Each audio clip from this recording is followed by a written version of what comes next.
I'm Charlotte McLeod with investingnews.com, and here today with me is Byron King. He's a longtime newsletter writer and geologist who works at Paradigm Press, which was formerly Agora Financial. Thank you so much for being here. Charlotte, it's a pleasure. Nice to see you. Thank you. It's always nice to catch up with you, and this time here in person at PDAC, we made it halfway through day two. So I think I can ask you what sentiment on the show floor is like. How's it looking?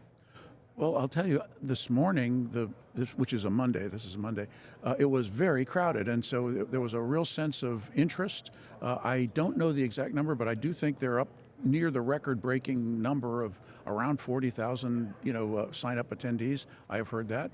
Yesterday, which was Sunday, was a slower day for a lot of reasons, but there was a lot of just more casual investors on the floor. There's a sense of serious curiosity among people. I think there are a lot of new faces and new people down there wandering around, looking around. Just in my experience yesterday and this morning, I am not seeing a lot of like really new ideas like, hey, where'd that come from? What I'm seeing is a lot of companies that I've worked with over the years and that I've followed over the years. You know the names, I'm sure. And they are just better companies. I mean, they're better drilling, better, better rocks, better minerals, better chemistry, better numbers, better, higher numbered, more ounces, more pounds, more this, more that, and all of this in a $5,500 gold environment versus, $3,500 a year ago, or a $90 silver versus, $40 silver. Everything's up. People are upbeat, and there is a lot of new money coming into the mines and mineral sector from across the world, and this is a very positive sign for the sector. I think there's plenty of upside.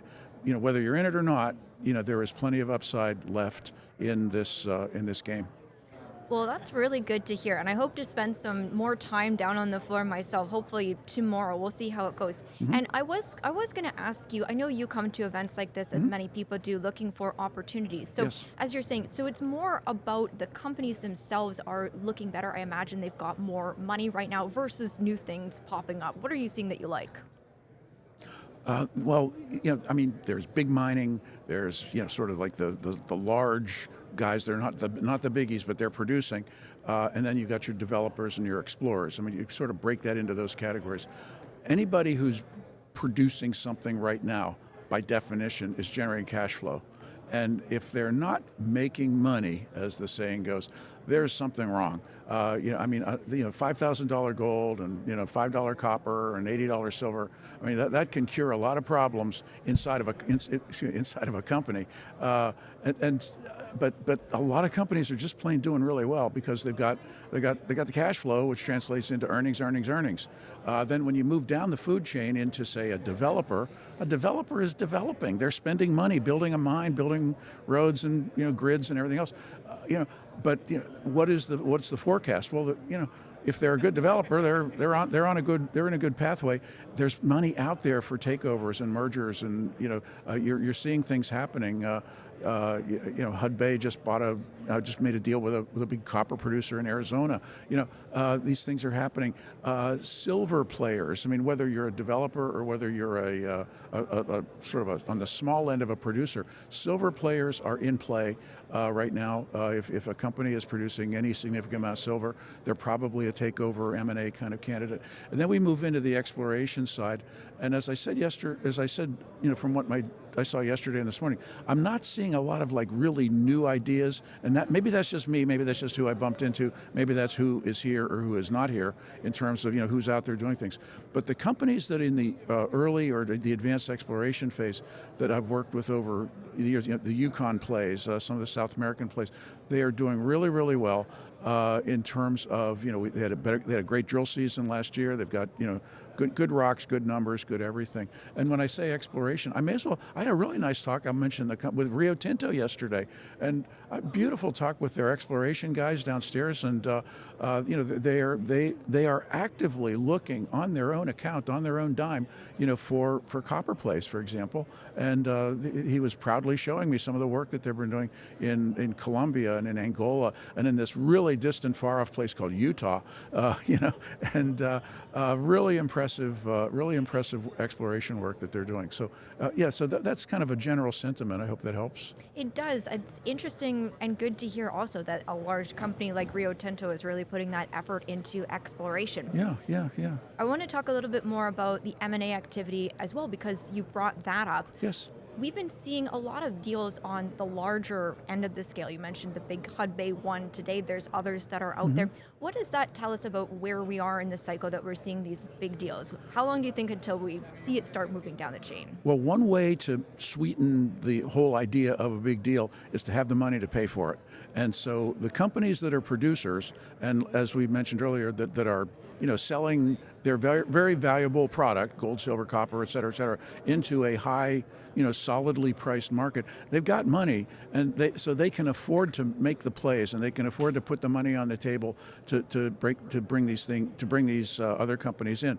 A lot of the companies that are up and comers have been very, very sophisticated about how they run themselves. For example, in the United States, if you're a U.S. listed company and you want to take over another company, the other company had better be what's called Sarbanes-Oxley compliant in terms of how they do their accounting and things like that. I don't want to get into the gory details of it all, but if you're running a company just kind of on the back of an envelope and just kind of a little of this, a little of that, you're probably not going to get taken out. But if you're running a company and you've got your books squared away and you've got your numbers squared away and you can actually you can actually plug your system into the system of a larger acquiring company, you are in a far better position, and you're going to be seeing very strong premiums. The Hudbay takeover was at probably a 35% premium to yesterday's or last week's market. Today's Monday.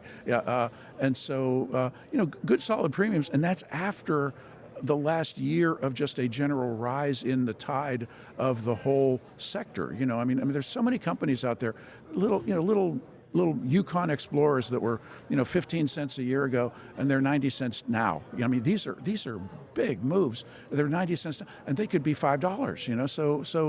So it is not too late to get into some of these companies that are out there. It's great ideas. Well, that's encouraging to hear, especially because you mentioned you're seeing newcomers down on the show floor. So still time for people to get in. Oh, absolutely. I like to hear about all the general trends in the resource sector, but I also want to bring up current events. I think we have to go over what's developing in the Middle East right now. Absolutely, and yes. As we've said for everybody, we're talking on Monday. This is still very early. We'll try to post it as soon as possible. We don't know how it's going to play out. But what can you say about this situation? Is this something that can resolve quickly, or do you see it being more extended? Well, obviously, we're talking about the Iran, conflict. And Monday, woke up Saturday morning. It's like, hey, guess what? Guess what happened last night? And right now it's two and a half days into the event, and in so many ways, I say this as a U.S. Navy veteran of many years. We've talked about this. I mean, between active and reserve, I did 31 years in the U.S. Navy. In a time of conflict, in the early phases, almost nothing. Whatever you think is probably wrong. It's probably inaccurate. You're looking at, press releases, and you're looking at just people just making stuff up and throwing it against the wall to see if it sticks. There are official announcements. This happened, that happened, whatever. And then obviously there's a conflict. So will it end quickly? Will it end, by dragging out? A lot. Oh my goodness, time is never your friend in something like this. I would say, I mean, there's a saying that I heard in Afghanistan. You Americans, you have wristwatches, we have the time. And okay, yeah. And so time is not your friend. Time means mission creep. Time means stuff can go wrong. We had what they call a friendly fire incident just earlier today in Kuwait that took down some U.S. aircraft. How it's not very friendly when they shoot you down, I assure you. And so we don't know much, but time is not your friend. And then the other angle, and this is not giving away any state secrets. It's on the front page of the Wall Street Journal.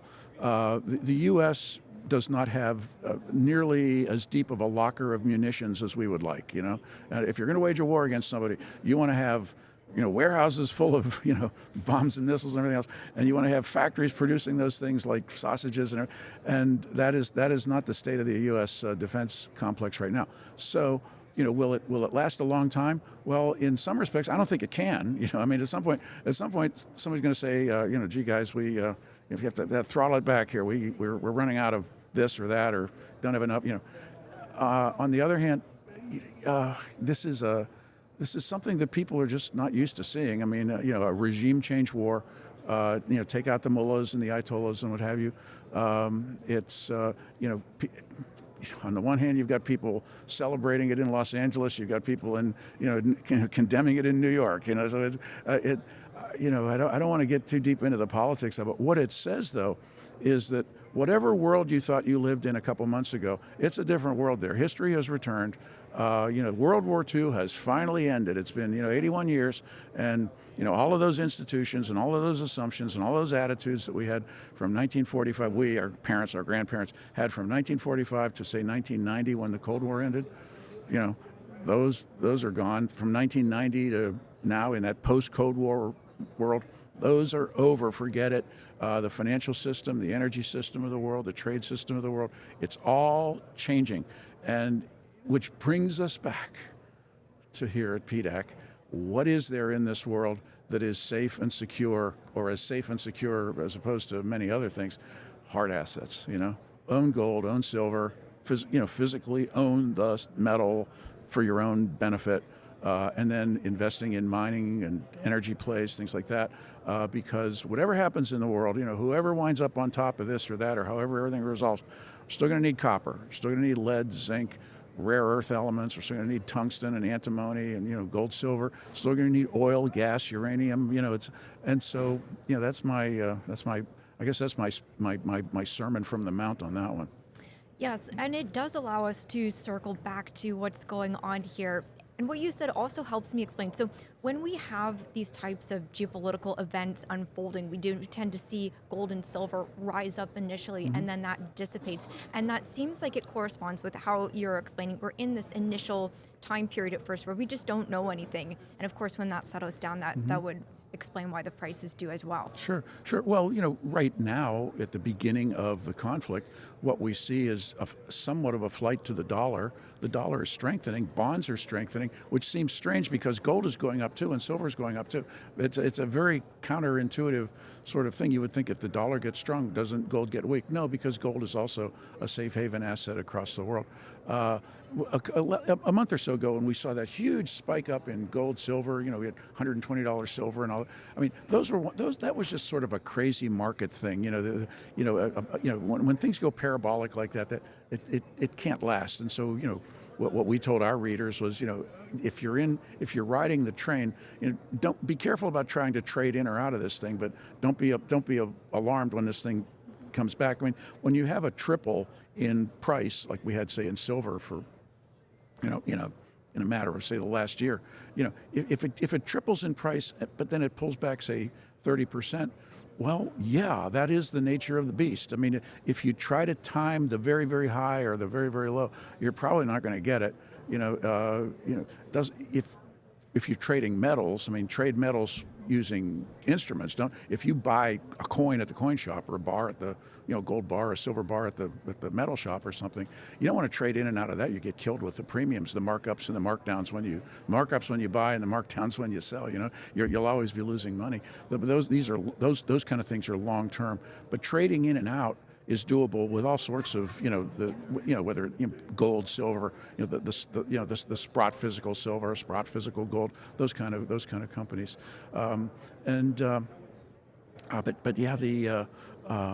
we are in an era where if you're looking for safety and security, you don't want to be looking at these out of the ballpark AI companies and software companies, things like that. Software comes and goes, AI comes and goes. AI comes, the Chinese steal the IP, and then it goes. So it's good luck. And so if you made some money in tech and you haven't put it yet in the mines and minerals, put some of that money on the other side of the table here. Yeah, I think that is good advice for everybody. Maybe you can add some context in terms of where you see gold and silver in the cycle right now, because I know you're talking about in January prices went way up. Then there's the correction, and that unnerved some people. I know a lot of people saw it as an opportunity, but where would you place this right now? Well, the run up in January and then the crash back, that filtered out the weak hands. That filtered out the sort of the last minute players, the momentum players, the momentum grabbers. I mean, it's something's moving. It's shiny, look, a shiny object. It could have been gold or silver. It could have been hog futures. It could have been orange juice futures. A lot of these traders, a lot of traders, they don't care. They're just looking for some movement. And so January, kind of shook out a lot of those hands. But I mean, if you bought your gold a year ago at $3,000 and now it's at 54, you're doing all right. If you bought your silver at 40 and it's at 85 or it's over 90 this morning, I mean, you're doing all right. You're in a good place if you own the physical metals. And again, if you own the mining companies, the good ones, I mean, I'll mention Avino Silver, which is down on the floor there. They're in Mexico, and people think, oh, Mexico violence. They're in a safe part of Mexico. They don't have the narco problem that you have in other places. Knock on wood or everything. Their output, almost 90% of their output, they sell to Samsung of Korea. So they have a guaranteed buyer. They have a guaranteed price mechanism for what is the price of zinc, what's the price of lead, what's the price of silver, it's all, well, it's a nice, safe play in that regard. It's a beautiful stock. I mean, I've been recommending it since it was, 40 or 50 cents a share, and it's up around, I don't know, $9 or $10 now. So not bad in that regard, So, but you say, well, where's it go from here? It still has upside, because they could be taken out by a larger company that wants that level of production that they have at their 3 projects down in Mexico, in Durango. I think that makes a lot of sense. And I want to talk a little bit more about the oil sector. I don't know if I have asked you before, is that an area of interest for you, and how would you approach it? I know it's really in focus right now and hard to define the near-term outlook, but let's look longer term. My first job as a geologist was with the old Gulf Oil Company, which is now part of Chevron, but my first work was out in West Texas in the oil fields of Ward and Winkler counties. So I know a few things about the oil industry. I've been following it for a long time. And what do I think about the oil industry? I think that we are, if we've moved along nicely in gold and silver and copper and other, we are in early innings. We're in earlier innings, I'll say, in oil and gas. There's a lot going on. Just in terms of what's going on in the Middle East right now. Right now, technically, the Strait of Hormuz is not a safe place to be. Insurance companies are canceling their war risk coverage, so that if you're a tanker owner, you are not sailing your tanker in or out of. If you're in the Strait, if you're in the Persian Gulf, you're in the Persian Gulf. If you're not going there. And so right away we've got transport problems. Those could resolve relatively quickly, a few weeks, a month, things like that. The United States imports maybe about 4%, 5% of the petroleum that we use. I mean, we export oil, we import oil. It depends on the grade. They blend it at the refineries. So there's a lot of things going on, a lot of moving parts to it. But the United States is essentially energy, I'll say, mostly independent. When you consider that we've got U.S. produces its own oil and gas, lots of gas. We import oil from Canada. We import from we just sort of made a deal with Venezuela. How convenient is that? But Europe is in deep trouble. They import everything, and they blew up the pipeline to Russia, and all. So they've got a lot of problems in Europe. China is going to get their oil from Russia. Power Siberia pipelines and the tankers and everything. And so the world is in a real flux in terms of how much oil is there, where's it going? And then on the other side of oil, we've got natural gas, and LNG, liquefied natural gas, that has become a global commodity. And it's so global, and it's so much of a commodity that you see really crazy things like, I think it was either Labrador or Newfoundland a week ago, imported a tanker full of LNG. This is Eastern Canada, imported LNG from Australia. That tanker sailed 25,000 miles around the tip of South America, up the Atlantic Ocean, South Atlantic, North Atlantic, to drop LNG in eastern Canada. Why is that? It's crazy. I mean, why didn't they buy their natural gas from Trinidad and Tobago? Why don't they buy it from Louisiana? I don't know, but it was an arbitrage thing. Somebody had a tanker full of LNG that they couldn't sell, and it's kind of like, I'll give it to you cheap. So it went off to Canada. Crazy things are happening in those global markets, and so there's plenty of money to be made in that. I mean, the U.S. natural gas is a good place to be in so many ways. They're then just great companies. I mean, it's household names: Chevron, Exxon. I mean, when I look at Exxon and I think of what they have offshore of Guyana in South America, beautiful place. And Chevron is just a beautifully run company. I mean, I say that as a Gulf guy whose company once got bought by Chevron. But I mean, I've always thought Chevron, when it comes to the big technical competence, whether it's onshore or whether it's working in deep water offshore, they know what they're doing. So there's a lot of upside in those. Oil services. I mean, I've always loved Schlumberger, SLB, Halliburton, HAL. OIH, which is sort of like an oil industry, fund, a little bit pricey, but still, you buy it and you just put it in your hip pocket and don't worry about it. Go look at it again in 5 years and you'll be happy. Really interesting. I was going to ask, because you've been in the industry, you know a little bit more about it, how you would approach the stocks. So still looking at the big ones, I hear from a lot of people who are maybe less familiar that they would go for the big ones. So interesting to hear that you also think that's a good way to approach it. Oh, I think big companies, the Exxons and Chevrons of the world, they're big and they're bureaucratic in their own way. Okay, there are smaller, more nimble companies that are they're more focused, they're less global, they're more geographically centered, things like that. And those are stock picker kind of companies. If you're looking for just something that you can buy, hang on to, sleep at night, every 3 months they pay you a dividend, and over time, they're just going to keep growing and kind of preserving the value of your money over time. There's nothing wrong with those big guys, the big guys like Exxon, Chevron I mentioned, but I mean OIH, Oscar India Hotel, the oil service fund, or if you really want to pick some stocks, Schlumberger, SLB, Halliburton, HAL, and I really like Oceaneering, OII, just because they do a lot of offshore work. It's a little more technically specialized company, but great company. They've wonderful technical capabilities. Yeah. Very, very helpful to hear about that. And we're getting toward the end, but I have to bring up critical minerals. We spent time talking about critical minerals last time. Love it. And since then, lots of developments. We have Project Vault. We have war. We talked about antimony and the defense applications there. So critical minerals, how are you approaching this as the scenario just seems to get getting better? Yeah. The Chinese were 40 years ahead of the West.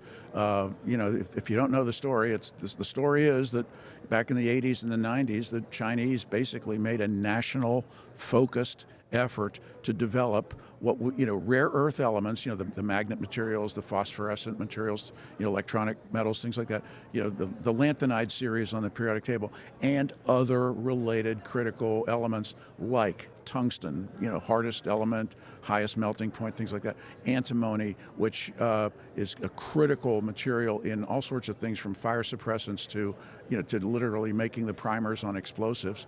And so they dominate those sectors because they mine it, they mill it, they process it. They've got factories, they've got people, they've got universities to teach the people. They put the investment in and they're there. And here we are in the West. When I say we in the West, I really mean the West, because it's not like Europe is ahead of the game, not like Australia is ahead of the game, not like Canada is ahead of the game.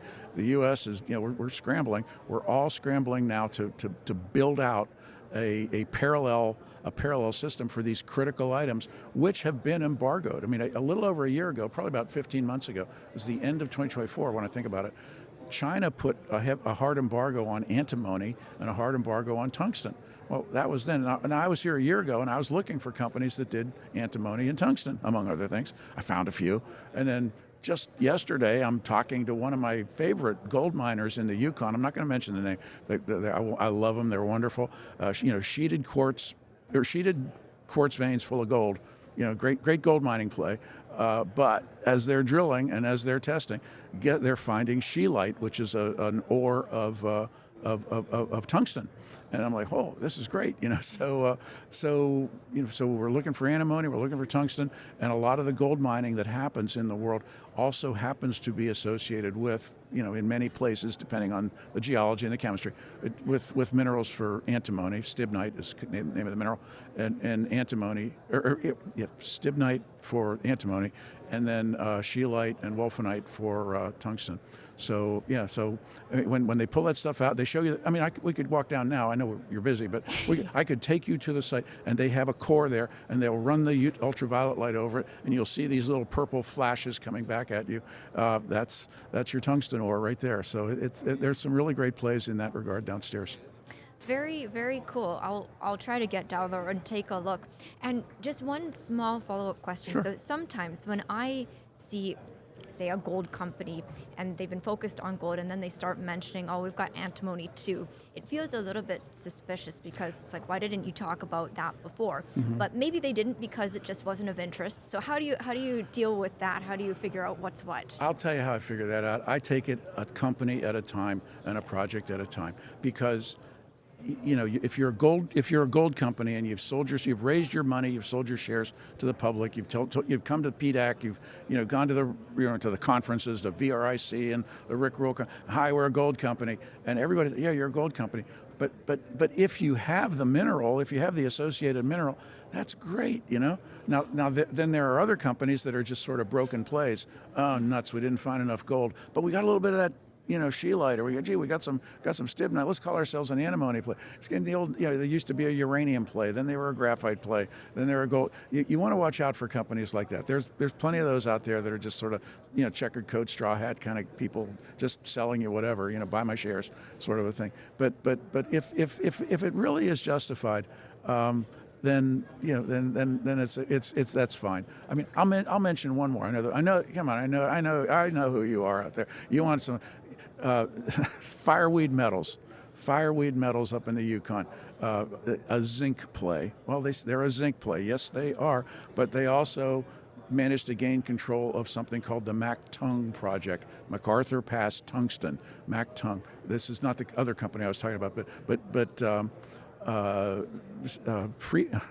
like a fireweed. I'm sorry, my brain is going faster than my tongue here. Fireweed also controls one of the best, highest grade, largest tungsten deposits in North America, and you know they're a great zinc play, and they are going to be a great tungsten play in their own way.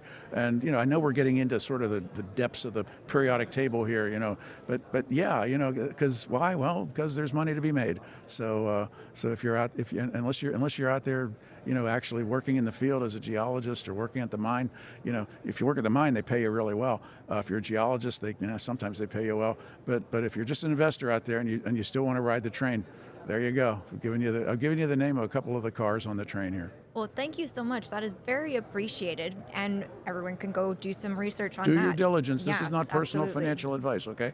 Yeah. Absolutely. Well, we can wrap it up there. I think we covered a lot of ground today, and I'll send you back out onto the show floor. Thank you so much. Thank you. It's such a pleasure. Good luck with everybody and your investing out there. It's a target-rich environment, so go for it. Amazing. Well, thank you so much. Once again, I'm Charlotte McLeod with investingnews.com, and this is Byron King with Paradigm Press.